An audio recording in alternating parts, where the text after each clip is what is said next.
Hello, everybody, and welcome. Ray is in the house all the way from Vancouver. Christian's in the house from Orange County, California. We've got Pankaj from Bangalore. We've got Pamela coming in from Morristown. We've got dozens and dozens of people coming, and I'm not surprised because we've got such an amazing show for you today. I am so excited. Our show today is called That Was Then, This Is Now. And I'm going to take you on a real life journey about how one particular company, and a very major company, Capgemini, have radically transformed their program using technology. And I'm proud to say using Benivo technology. But we're going to talk about how it has changed over the years. We're going to talk about people, process, technology. We're going to talk about return on investment. We're going to be talking about innovation. We're going to be talking about agility. We're going to be talking about metrics. And I'm really super proud about this. We're going to introduce you to a metric which I don't think people really have measured before, and which I think is going to be an eye-opener of a really important metric that we should all be measuring. So more of that to come. More people coming in the house. I see Mark has come in from Dallas. I can see we've got Rob from Tampa. We've got Cara from Houston. We've got Richard from West London. People coming in from all over the world. And as I said, I'm not surprised because it's just such a great show we've got. So you know how it works. Join the conversation. Lots of you are already doing it. Write in the comments box. Tell us who you are, where you are. And if you've got questions for our guests, then please do let us know as we go through. We're also now available on Spotify. So for those of you who want to just catch us on Spotify, then do just join us. Go onto our Spotify channel. Obviously, that's audio only. Another thing I'd say, of course, is that many of you want to get your CPE codes, and we do have CPE codes, and we can offer them from our good friends at ERC and from SHRM and from HRCI. So big shout out to Anupam and to Mark Birchall and everybody else at ERC. You know, you've got your great conference coming up, more on that later in a few weeks' time. And those are the credits if you want your GMS or your CRP credits. We've also got HRCI and SHRM credits. And again, many thanks to our good friends at Rocket Mortgage who help us get those credits for you. Another bit of exciting news. There's so much exciting news. Next week, 25th of September, we are going to be launching our 2024 Top 100 list. And what a great list it is. This year, our Top 100 list is Global Mobility's Top 100 Women Leaders. So that's what's coming out next week. We're going to be talking about Global Mobility's Top 100 Women Leaders. Nominations will be open, so you can start to nominate the people who you think should be on that list. And joining us next week, we've got the wonderful Sandeep Anand, one of the greatest thought leaders in our industry. And we've also got Christina Urrutia from a great organization called the Women of Global Mobility. So fantastic show for you next week. Do make sure that, as ever, you've got it in your diary. Meanwhile, what's been going on in the wonderful world of global mobility in the last 7 days? Let's run the video and have a look.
So there we are. Congratulations to everyone who's been promoted and everyone who's got a new job. As Cara says there, congrats, Jake Medina. Well, congrats to everybody, but I will give a special shout out to Jake because I know that you're in the audience. I saw you commenting there.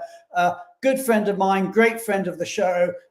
So absolutely, many congrats, Jake, everybody else. And what about all those jobs out there? I know there's a bit of doom and gloom sometimes at the moment. I understand that, jobs are difficult, but there are still loads of jobs out there. And what about that? There's a job, immigration manager for the FIFA World Cup. Now, I might actually apply for that job myself. I tell you, I don't even want a salary. I'll just do it for the tickets. But anyway, loads of jobs out there.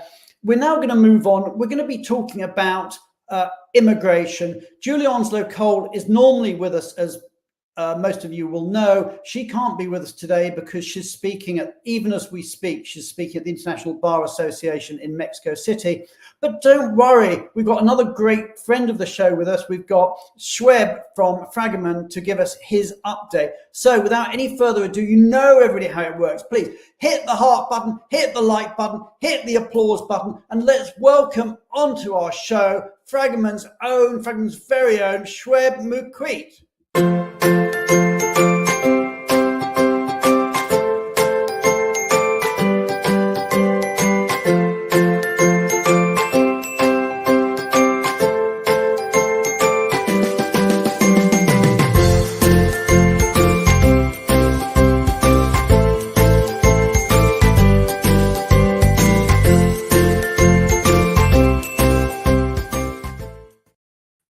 Hey, Schweb, great to see you again, and thank you for standing in for Julia this week.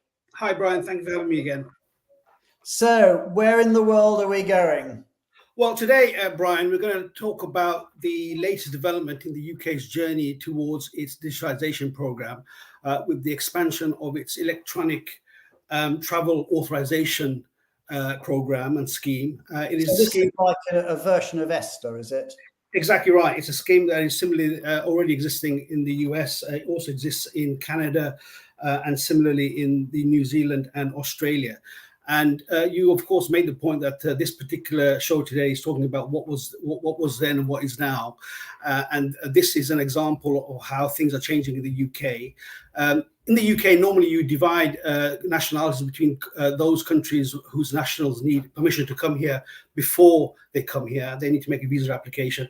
And then you've got countries who actually don't need permission if they want to come here as visitors. But the problem, of course, with that is that the government believes that they are not checked until they arrive. So this scheme is designed to effectively ensure that everybody who arrives in the UK, whether it's by making a visa application or by making an application for ETA, are pre-checked. So therefore, that means there is a much more seamless entry process and also allows the government to ensure that they are much more secure in who they are allowing in and not waiting until the last minute, as it were, for those decisions to be made. So the ETA scheme, of course, was introduced originally in phases last year. Some Arab countries were introduced. And now we've got to the stage where the rollout is going to happen for the rest of the world in two parts. For non-European countries, this is 49 countries which at this stage do not need to apply for a visa to come here. So we're talking about countries like USA, Canada, Australia, yeah, New Zealand, countries. Argentina, Australia, Brazil, Canada, Colombia, Costa Rica, Japan, Guatemala, and so forth. I'm mentioning those names in particular because I know Capgemini is obviously on your call, and these are the countries where they've got their own residents. So that I'm mentioning them particularly. So those are the non-European countries. For European countries, of course, again, Austria, Belgium, Denmark, Finland, France, Germany, the usual suspects. Those countries normally can come here to visit without making a pre-application. With this ETA scheme, the individuals will have to make a pre-application. These are being rolled out in two phases, as I've said. For non-European countries, they have to have an ETA for travel from the 8th of January 2025, but they can make applications for ETA from the 27th of November. And for European countries, they have to have an ETA to come to here from the April of 2025, but they can start making applications from March of 2012. So these are imminent changes, and it's very important because, of course, it adds another layer of administration potentially for those who are coming to the UK, those particularly who've never had to make any sort of application before arriving if they're coming as visitors. This is an extra deadline that they have to have in mind. And ETA, of course, is something that it's quite light touch application. It's done on an app. It's done fairly quickly. It lasts for 2 years, or the length of the passport to which it is connected, whichever is the shorter period, and it's very cheap, £10 or roughly €12. But again, this is not only are companies moving towards accelerated digitization. Governments like the UK, in common with other countries around the world, are also moving at pace to try and digitize themselves. They want to be in the game of finding out much more quickly how the profiles of those arriving, and want to be able to intervene much more speedily. And this again goes to, I think, one of the metrics that you were referring at the outset, the speed of movement. They want to reduce the queues on entry, because, of course, these checks would have been done exactly. So, and also, as you said, from a security point of view, that means you don't have to turn people away at the borders. They get turned away before they even get on the plane. Exactly right. So, the government is very conscious of this idea of speed and security. And I think that, of course, resonates with the way in which many companies are also looking at these things. But as I said, it's an added layer of intervention. We have, of course, as Fragment, as a company, been asked to message this quite widely because of the imminence of these changes. And there's a question, so I'll move you on because we are short of time, but there's a question that's come in, and I'll just take that one. Richard has asked, a friend of the show, Richard Majewski, sorry if this is naive, are we saying Europeans need to have a visa to visit the UK, and will that apply UK to Europe? I think the point is, correct me if I'm wrong, is that this isn't a visa, this is a visa waiver, but you have to apply to be able to get in. This is not a visa. This is a permission to travel. This is actually the stage before a visa. This is not about actually what you need to get into the UK. This is about getting on the plane in the first place. So this is about permission to travel, as distinct from a visa. And so that is an important distinction to appreciate. Absolutely. Shweb, thank you so much for your time. That's really, really helpful. Really appreciate it. We're now going to move on. We've got our change maker this week, and I'm so excited that we've got Raghu Venugopal from Atos, who's going to be talking about what they are doing. So a bit of a theme here, because we've got Atos and Capgemini both on the show today, which is fantastic for us. Anyway, everybody, you know how it works. Please say thank you to Shweb and welcome to Raghu in the time-honored fashion of hitting the heart button, hitting the like button, hitting the applause button, and let's welcome Raghu onto our stage.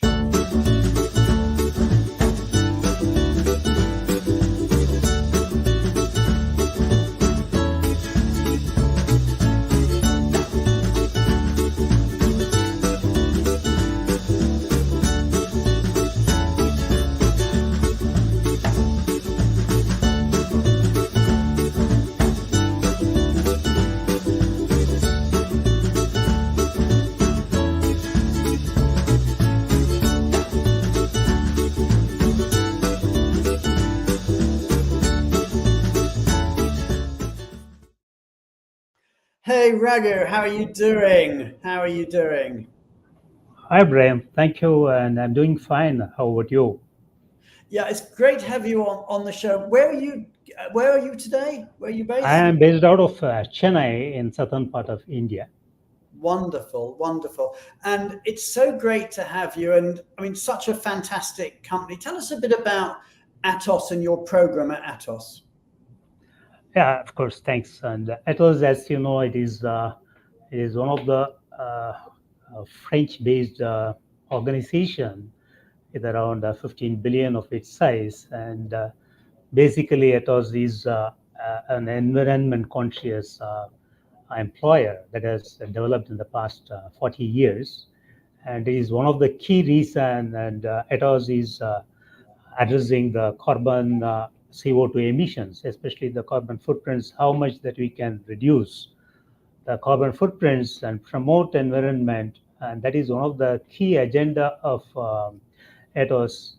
Part of its initiative, Atos' main agenda is that how much they can reduce by way of too much of data, duplication of data, and ensure how we can do the automation Tell and me make a bit about the program itself. I mean, how many people do you move in a typical year?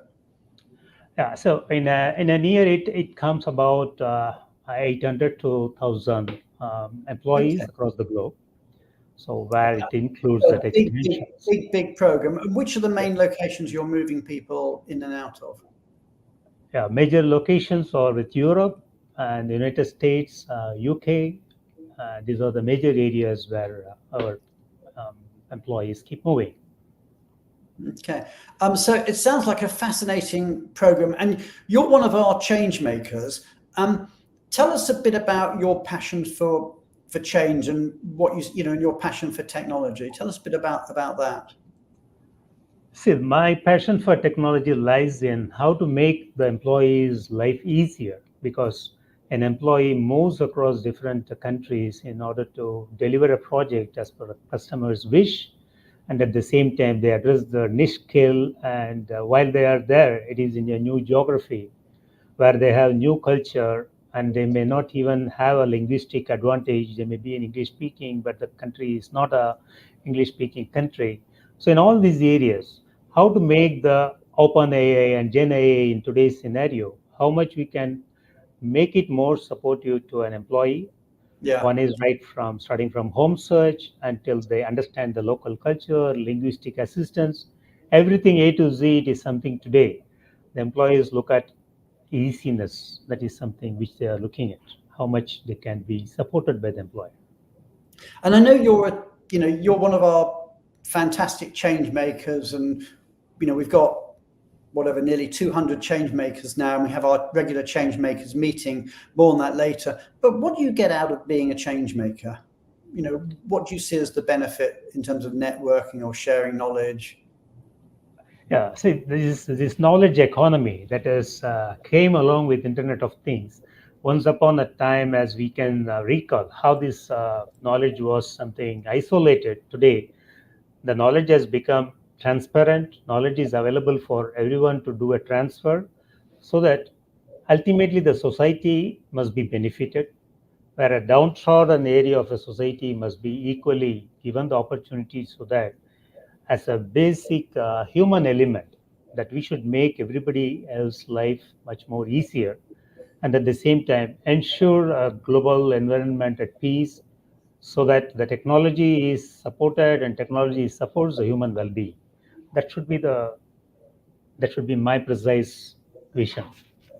Okay, and we're very grateful to you and to all our change makers for being a change maker. And the way we show our gratitude and our way of paying it forward is we give a donation to any charity that our change maker chooses. Now, tell us about the charity that you've chosen.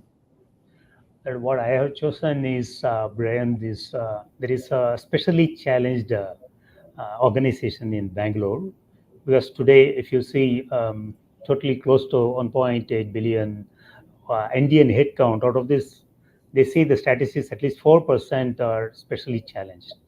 Out of 4%, 50% of that, they are educated. That is the beauty out of that. If 50% of that 4% people are educated, and if we add some more value into their intellectual empowerment, so that is something they are going to empower the society around them. They feel confident, they are not going to feel let down.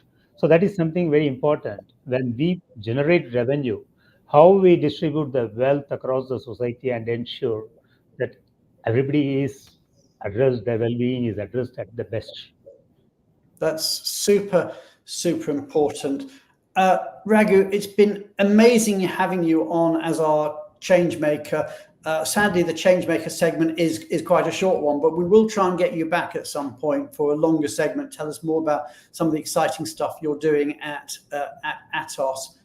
Meanwhile, we're going to be moving on. We've got a quick Benivo interlude when the wonderful Beth is going to be telling us a bit about some of the events that we're going to be at and where we hope to meet some of our wonderful audience over the next few weeks.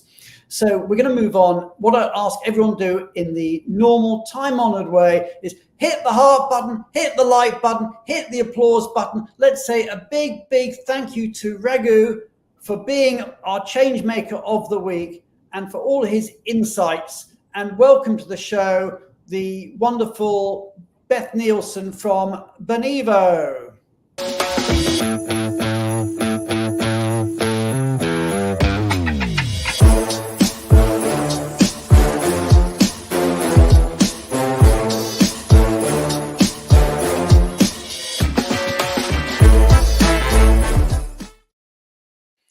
Hi, Beth. How are you doing?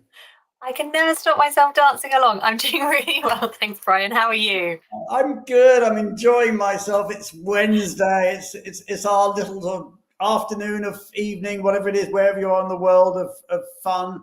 So anyway, Beth, what's the news? What are we going to share? I know there's lots of exciting things. Yeah, just some quick updates from me. We're really excited that there's going to be some live events coming up where you can see us. The first one that's coming up is obviously ERC. That's on the 22nd of October.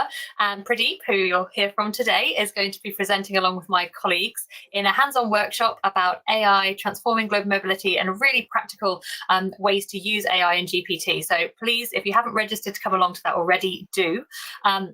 Can I just say on that, whilst we're talking about ERC, I was actually speaking to Anupam from ERC yesterday, and he was telling me that registration numbers are looking really, really good. They're well ahead of last year, even though there's 5 weeks to go. And it is shaping up to be an amazing event. So many, many congratulations to ERC. We really support you and looking forward to being at that event. And carry on. Yeah, and then over here in the UK, we've got 2 days of fun coming up at the end of October. So on the 29th and 30th of October, we will be presenting alongside David Carmichael from CGI at the FEM event in London. On the first night, the Tuesday, the 29th, we're also hosting a meal for our corporate friends. If you would like to register to come along, then please do. I think Tally's going to share the link in the chat. So please come along to that. And then finally, tomorrow we're having our quarterly Changemakers meeting. If anyone who wants to become a changemaker, or if anyone's out there who is a changemaker who has not heard about tomorrow's quarterly meeting, then please get in touch. We are really excited by some of the things that we're going to show. So that's my updates for today. Cool. Well, I plugged ERC. Obviously, I've got to plug, and Mark Birchall's in the audience. There we go. Shout out to Mark Birchall, Chairman-elect at ERC, Vice Chairman at the moment. All the best for your incoming year, Mark. And of course, big shout out to FEM, a business of which, of course, I am incredibly fond and paternalistic to, and I wish them every success in their event on the 29th and 30th of October. And of course, we've got the wonderful Changemakers event that you talked about as well. So lots of really good stuff. We're going to move on now because we're going to get on to the main course. No disrespect to anybody else. We're going to be talking with Pradeep Setlur of Capgemini about his amazing program and transformation.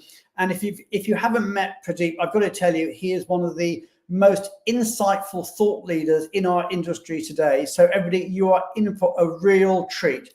So everybody, you know how it works. Hit the heart button, hit the like button, hit the applause button. Let's say a big thank you to Beth Nielsen and welcome to our stage, the one and only Pradeep Setlur.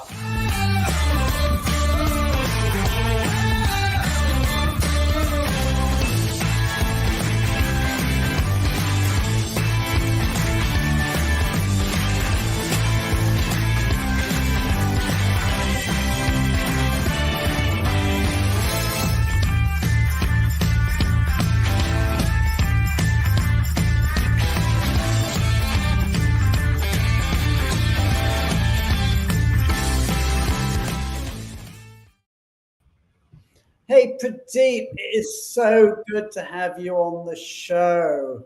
Hello. And where are you calling in from today? Hey, good morning, good afternoon, good evening, everybody. Brian, nice to be with you, man, after, I guess, maybe a few months, right? I mean, we met some time ago.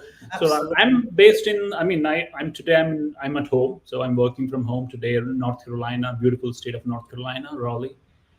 So yeah, it's so nice to be with you guys, and I can tell you, you guys rock this show, Benivo and Brian and the whole team of Benivo.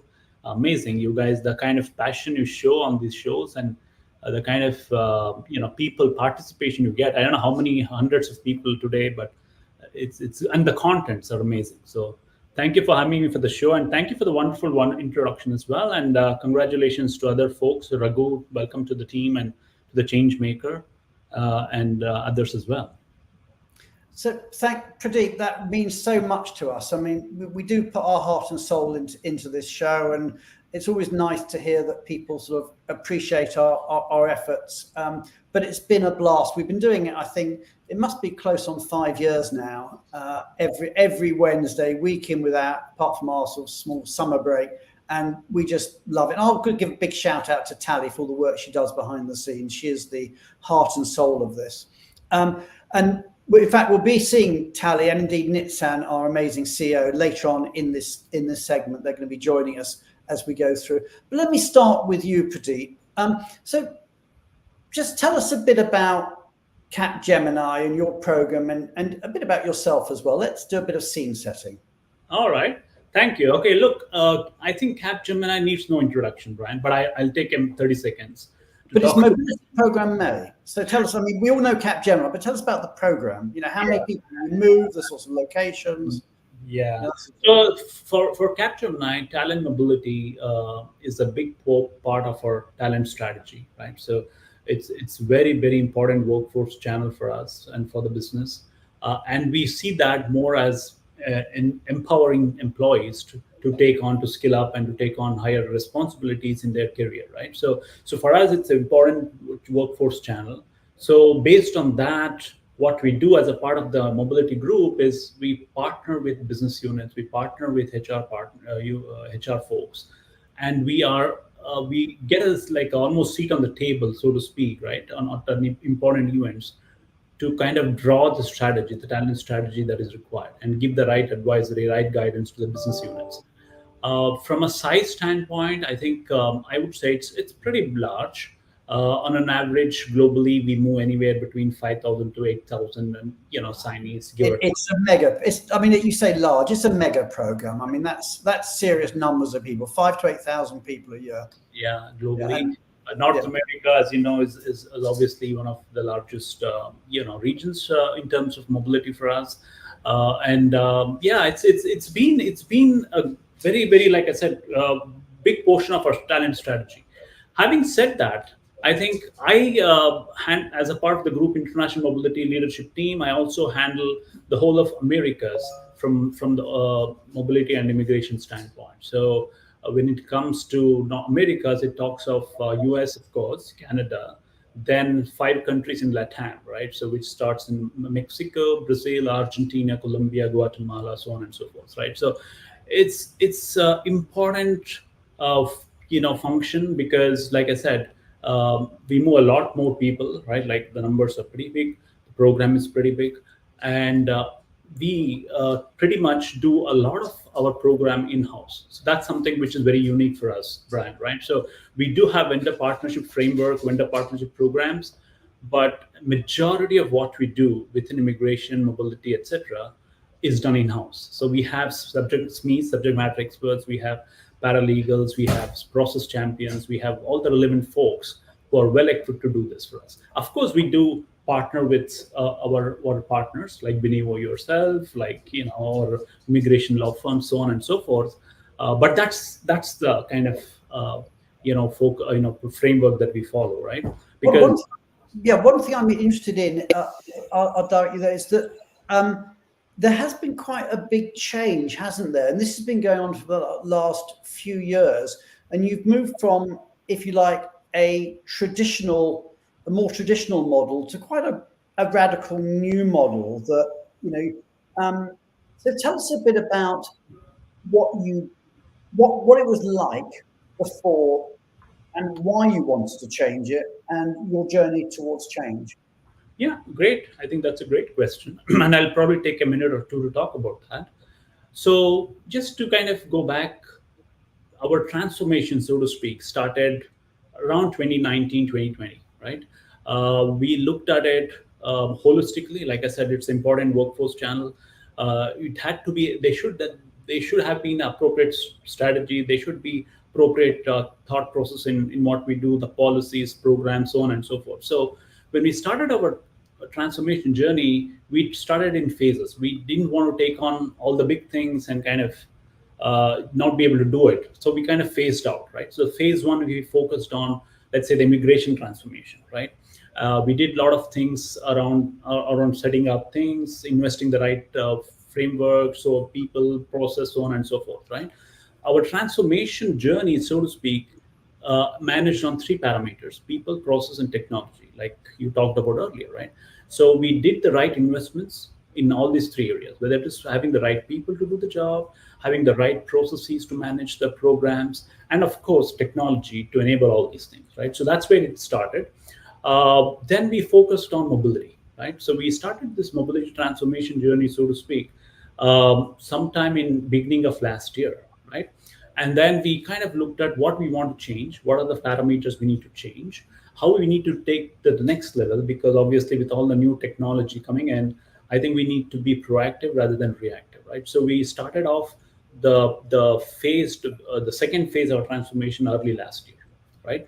And that's where we did quite a few things, including running an RFP for our mobility partner, and of course, Benivo was a part of that RFP program, and then they, got awarded sometime later part of last year, and then we started a relationship with you folks beginning of January this year, right, so to speak, right, in terms of how we go through.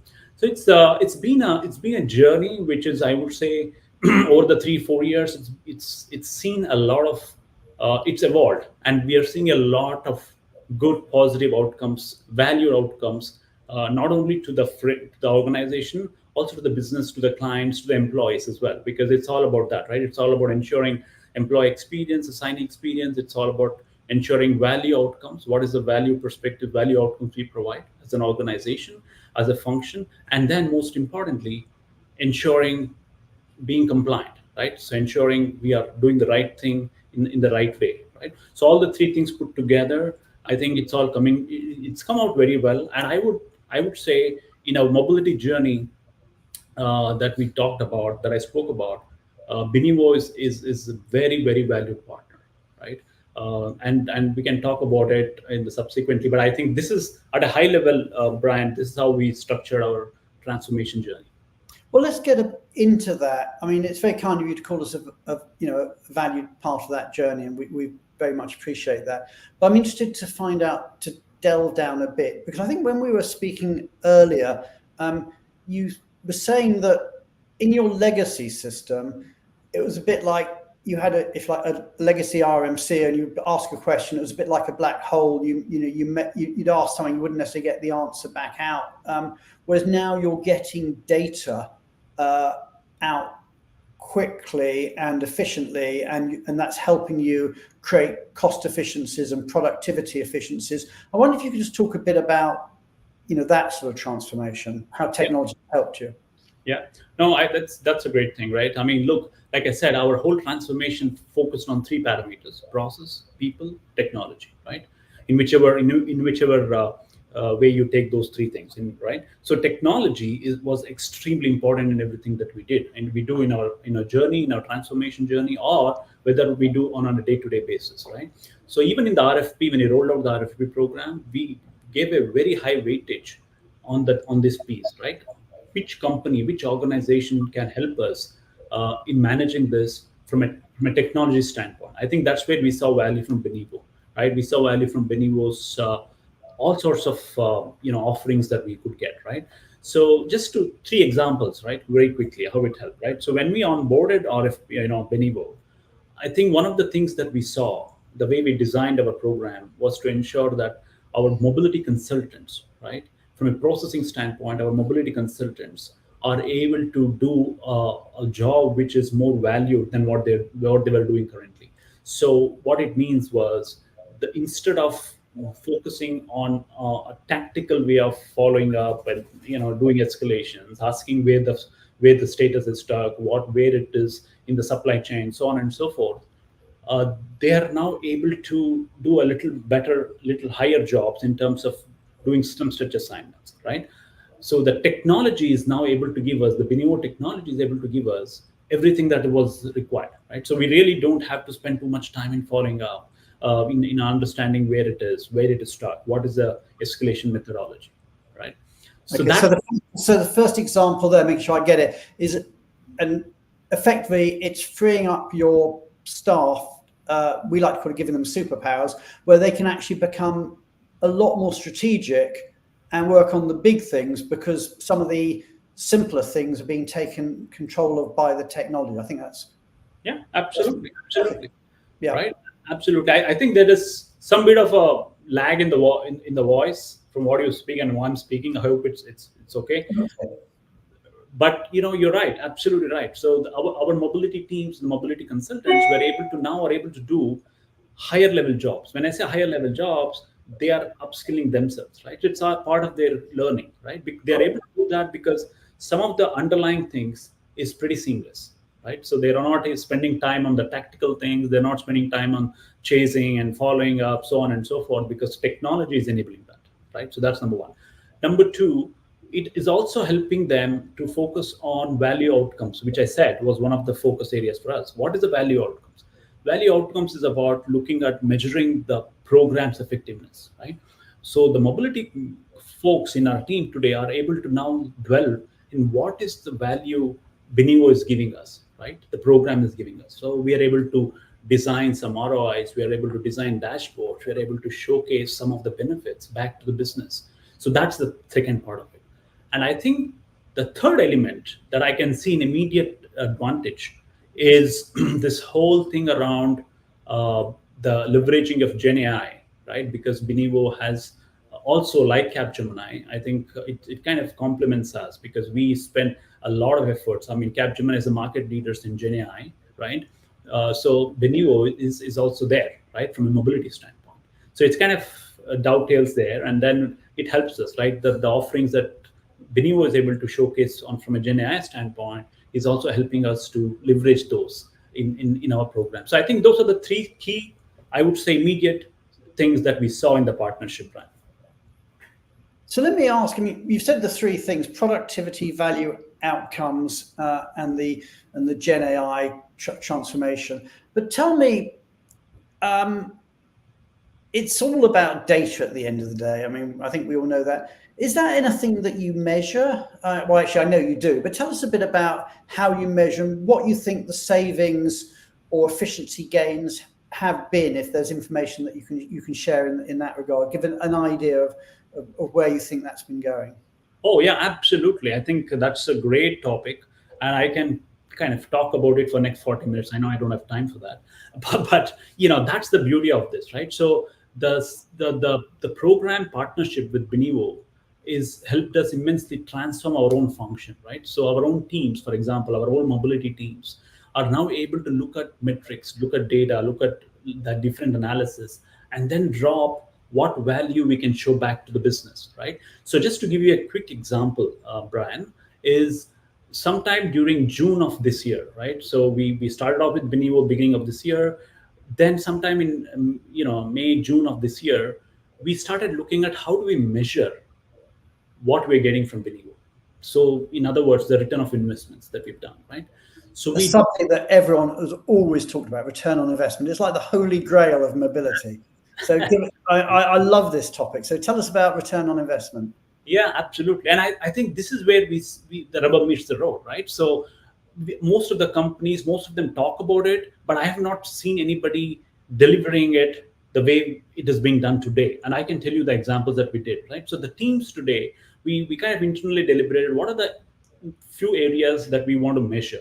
And we figured out through different work sessions internally that the nine ROIs that we want to measure, starting from the cost estimate measurements, the relocation measurements, the employee satisfaction rates, the sustainability and community impact, right? By this partnership, what is the benefits we got under the license fee savings, the tax authorization savings, right? The real-time payroll reporting and the advantages we got, and of course, and the most important one, the invoicing efficiencies, right? So these were the nine key, I would say, ROI framework metrics we kind of designed. And then the team started working with your team and then looking at how do we get back this whole thing in a more structured manner. And then we're so pleased to see this ROI metrics now being presented by us to our own business teams internally as well, and able to showcase savings right from as high as 27% in one area to 67% efficiency in another area. And employees let me just say that. So you got in one area, you got a 67% efficiency gain. Absolutely, right? In one area, we saw 23% savings, right, so far, and in one area we saw a 67% savings so far, right? And then obviously it's efficiencies around cost estimates, the savings around cost estimates, and so on and so forth. And of course, most importantly, measuring the client satisfaction in metrics, right, which is a part of the nine ROI framework, and which is substantial for us, because then we don't have to wait every once in a year doing this, etc. We do this every 3 months. We are able to see this. We are able to showcase it back to our management teams, and then we can tell them, look, this is the positive outcomes or value outcomes the team is able to showcase back. So that is the power of ROI metrics that we designed, the 9 ROI metrics that we designed. And I would really want to also thank your team, Nitzan's team, and everyone, right, who enabled this for us. Right. I just don't understand that these are metrics that, unlike, if you like, traditional metrics where you go to a supplier and you say, I want this, or you measure it yourself. These are metrics that you've got in real time. Real time. You could be sitting by the beach somewhere and look at your parameters and say, well, this is what is going on today. Absolutely. And I think this is, like I said, it's we really don't have to wait once in 6 months or once in a year or whatnot. This is now available from our mobility team. So if I ask my mobility consultant team lead, can you show me this for this month? She should be able to show it to me, right? So that's the framework we built. And when we saw the ROIs in the month of June, July, it was amazing, right? That's why I'm saying this is all we were discussing 2 years ago or 1 year ago, and when now we are seeing this, right? So this kind of aligns to your theme of your show as well, right? So yeah. That's the, I keep saying this, I keep referencing the rubber meets the road, right? And this is where what I did was, personally, I showcased this to my management teams, right? There's the VPs, EVPs in HR and the business unit leaders, right?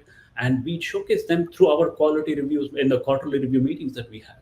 And they were absolutely appreciative of what we're able to show to them. So I think that's an example of, I would say, the working with Benivo, the technology that we use, the way we have designed it, and the way Benivo was able to help us get this framework. Okay. And there's one, I said in my introduction that there's one metric that you guys have brought on board, which I think is just so brilliant, but equally so obvious, and people weren't doing it before. Everybody talks about doing a cost estimate or something like that, but you've been looking at speed. Tell us, and we're going to bring Tally on to actually show people a bit about this, but tell us about the concept, because Pradeep, I take my hat off you. There's days sometimes when I just think, I need to bow down to someone who's had what I think is a game-changing idea. Yeah. And I think it's such a simple one, but so clever. So just tell us a bit about the concept. Yeah, I was actually, in fact, earlier today or yes, I was just sharing this, right? It's a tidbit about how it started, right? So it's all started during May, June, when we were putting together this ROI framework, like I explained earlier on.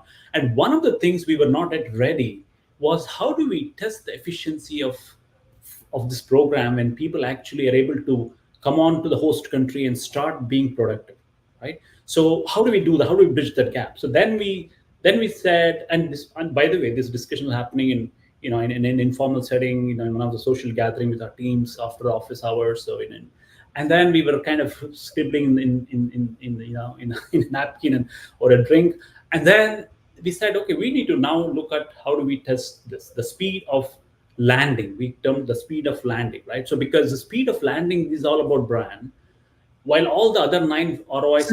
Sorry, let me just to ask you to define that.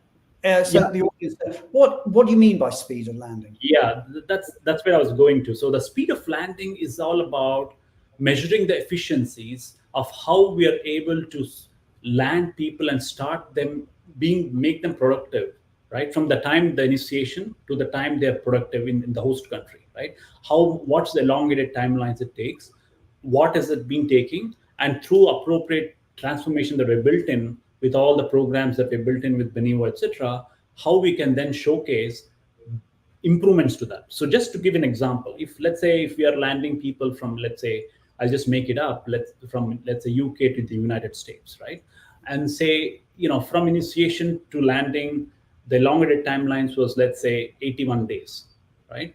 Now 81 days is the base. How do we then, with all the technology enhancements, the process enhancements, all the things that we have done, how do we better that?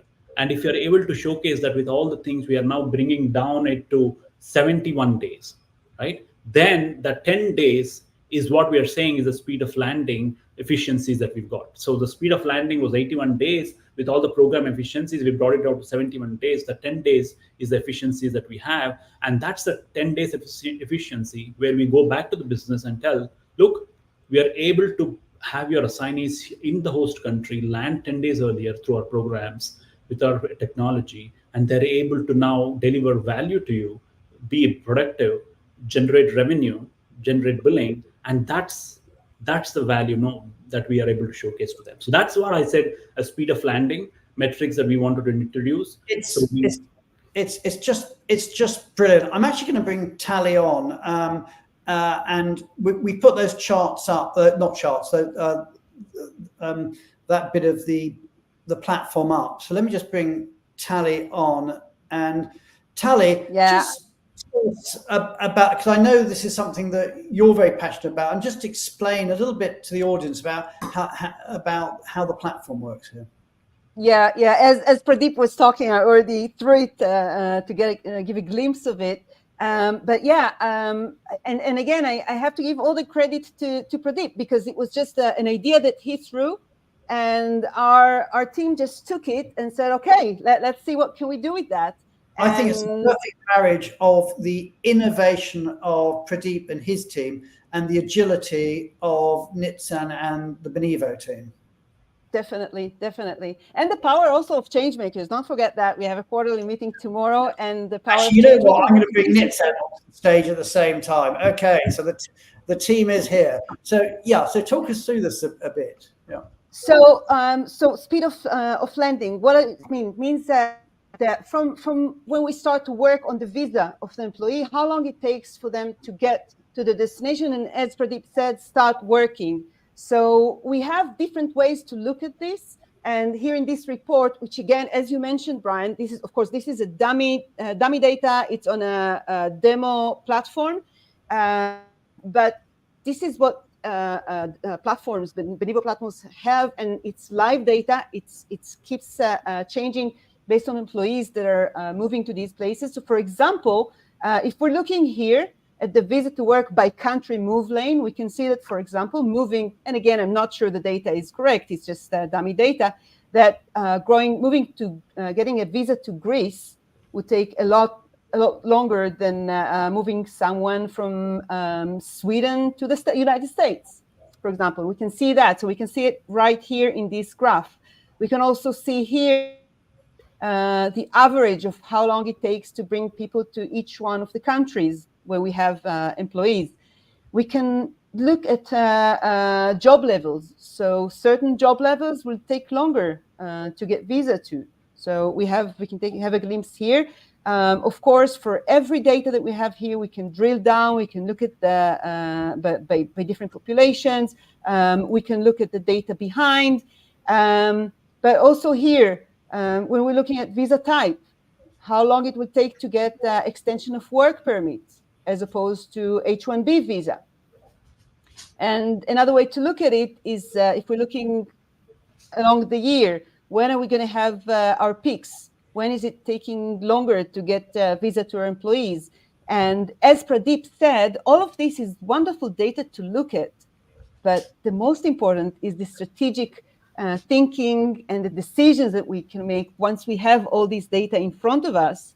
And once we can pull these things in a second, So like Pradeep said, I just ask my teams and immediately they bring the reports.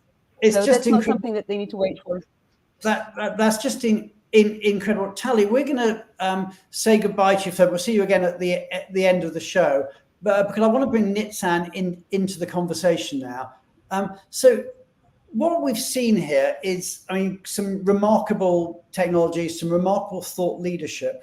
But there is another aspect that I want to get into, which is that traditionally Capgemini worked with a legacy RMC, and they moved to a new model, which was, if you like, balanced a bit of high tech and high touch, and it was an innovative solution with a big four consultant. Nitzan, you just want to talk a little bit about that, and Pradeep too. Yeah, absolutely. And this is, we talked a few weeks ago about the new blueprint of global mobility, of how can we remove layers, how can we improve quality of the high touch and leverage superpower to get the high tech to deliver for us, really unlocking the value of data, right? And what we've been doing here in terms of relocation services is everything from having the relocation consultant, top relocation consultants by the Big Four who are able there to provide the hand-holding support, and they don't need to do admin work because we've automated that work. Then we have a global vendor network, from shipping to DSP to whatever is within that policy that our network that we manage, and as well as making the payments and then getting, because everything happens on the platform, the compensation accumulations happen automatically, allowing us to provide payroll reporting. So these are, and using AI dashboards to identify issues before they become escalation. So the team doesn't need to be so busy to chase escalation and did a payment go through or didn't go through. All of that allows to really move into that value of the data, right? And we've all been in so many conferences and talked about being strategic. And to me, this is the example. This is a great example how it's all about automating and removing the noise in order to actually unlock that data, and then having the people who are able to look at the insights, drive that forward, and come to the business with insight, with data, because that's the language, right? Everyone talks to the top. They don't talk about gut feeling. And again, right? Love working with the Capgemini team. We learn so much from them. And Pradeep, what's your perspective on this, on sort of, if you like, moving to a tech-led approach as opposed to a tech support approach?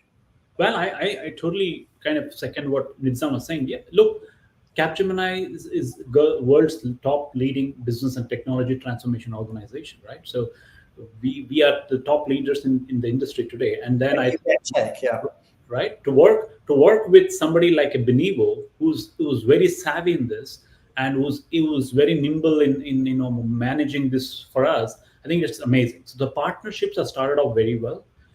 This is the first year, I think 8 months of partnership. It's been great so far. I think the other thing, Brian, I like about what Nitzan and his team does is when we give some ideas, they're able to absorb that, and then they're able to then do it design certain things in collaboration with us, and then come up with things which helps us. For example, what Tally was showing was a clear example, speed of landing, right? So this is something amazing. We talked about in July, August, and I showed some of it. Nitzan and I talked about it. And now they have some model already for us to show, right? So we need to now look at it and what else we need to tweak around it, right? And then, like I said, the end objective of speed of landing metric should be able to go back and tell the business units, leaders, saying that, look, with this program of ours, I'm able to bring it down by 8 days. And then that helps you getting additional revenues on billings. Yeah, I think it's huge. I mean, as I said, everyone does a cost estimate. I'm sure that if we go out 6 months, 12 months, 2 years, however long it takes for companies to get there, there will be a time when future generations of mobility managers, as a matter of standard, will not only be doing a cost estimate, they'll be doing a speed estimate. And they'll be saying, this is going to be the speed to landing of a person. And it will be monitored in real time, and they'll know that what are the tricks that can actually get somebody there faster, whether it's a different destination or a different visa application or what have you. But speed to landing will become one of the most important measures. I mean, actually, one question that's just come in, I'll just put it there. So is Benivo able to process recurring payments and housing allowances, for example? I mean, that's Nitzan, I'll let you talk about it in our remaining few minutes. Yes, well, it's a quick one. The answer is yes. We have a very robust payment solution, right? So one of the things we've done, we've took payments from being something that is manual to something that is automated, and we've automated the whole process from calculating the amount, right? So these amounts are no more calculated by people. It's calculated by algorithms. That means that it can be audited and checked.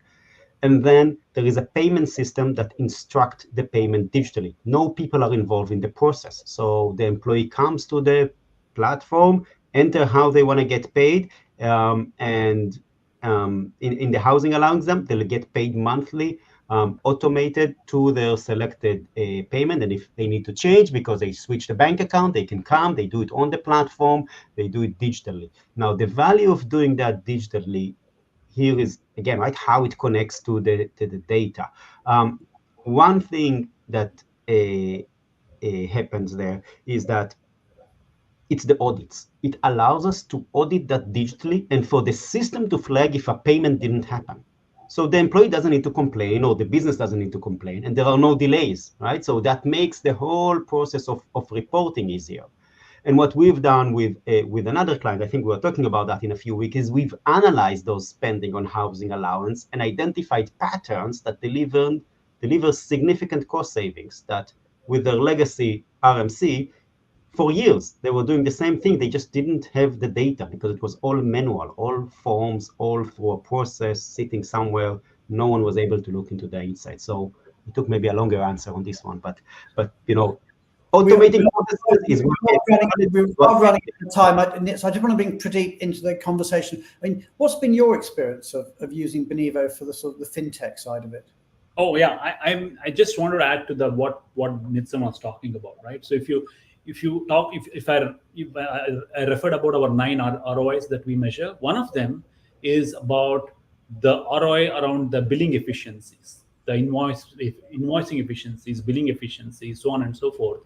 And I'm proud to say that through the 8 or 9 month relationship that we've had, that has been almost like absolutely no issues, absolutely compliant, no compliance issues at all. It's almost like zero or unpaid invoices. So which means, you know, we through this framework, we're able to efficiently look at it month on month, week on week, month on month, and ensure that our assignees are getting paid. There are no missed payments. There are no missed recurring issues. So it's so seamless. So that's helping us not only from employee financial standpoint, but also from a compliance standpoint, right? So that's number one. Lastly, I think Nitzan and Brian, and I keep saying this to you guys, is the journey has just started, right? The way I look at it is there is tons to achieve in this space. It's for some reason or other, it's been made very complex, right? From a legacy standpoint, people say that it's very complex. That of course it is complex. So the processes are complex. The government regulations are complex. But I think we are in the right direction in partnership with Benivo to make it seamless, to make it simple, to make it agile. And it should not be a rocket science. Moving people should never be a rocket science. It should be as simple as, it should be a seamless journey. So I think that's where we want to go. I think we are in the right direction, but the partnership will definitely, enhance further. And I think that's the beauty of this. That's amazing, and it's an amazing way actually to end our show. We are out of time. I'm just going to bring back onto stage our immigration guru Shweb Mukit, our change maker Raghu Venugopal, the wonderful Tali Goren, to say goodbye to everybody. We are back next week when we're going to be launching Global Mobility's top 100 women leaders, and I'm so excited. We've got Sandeep Anand and Christina Urrutia to talk about what makes a great woman global mobility leader. So fantastic show. Thank you everybody today for this super exciting show. My name's Brian Friedman. This is The View from the Top. We wish you a very great week ahead, and we'll see you all again this time next week. Take care, everybody, and have a great, great week. Thank you, Brian. Thanks, everyone. Thank you.